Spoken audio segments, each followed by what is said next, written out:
How to bear suffering so as to preserve our peace. Let go, Fenelon. As to our friend, I pray God to bestow upon him a simplicity that shall give him peace. When we are faithful in instantly dropping all superfluous and restless reflections, which arise from a self-love as different as possible from charity, we shall be set in a large place even in the midst of the straight and narrow path. We shall be in the pure liberty and innocent peace of the children of God, without being found wanting either towards God or man. I apply to myself the same counsel that I give to others, and am well persuaded that I must seek my own peace in the same direction. My heart is now suffering, but it is the life of self that causes us pain. That which is dead does not suffer. If we were dead, and our life were hid with Christ in God, we should no longer perceive those pains in spirit that now afflict us. We should not only bear bodily sufferings with equanimity, but spiritual affliction also.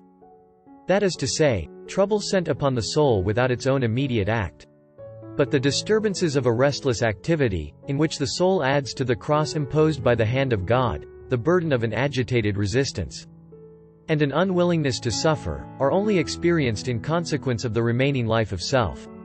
A cross which comes purely from God, and is cordially welcomed without any self-reflective acts, is at once painful and peaceful, but one unwillingly received and repelled by the life of nature, is doubly severe. The resistance within is harder to bear than the cross itself. If we recognize the hand of God, and make no opposition in the will, we have comfort in our affliction.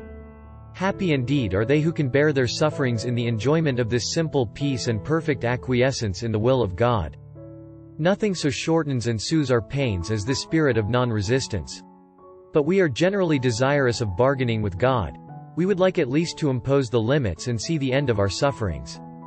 That same obstinate and hidden hold of life, which renders the cross necessary, causes us to reject it in part, and by a secret resistance, which impairs its virtue.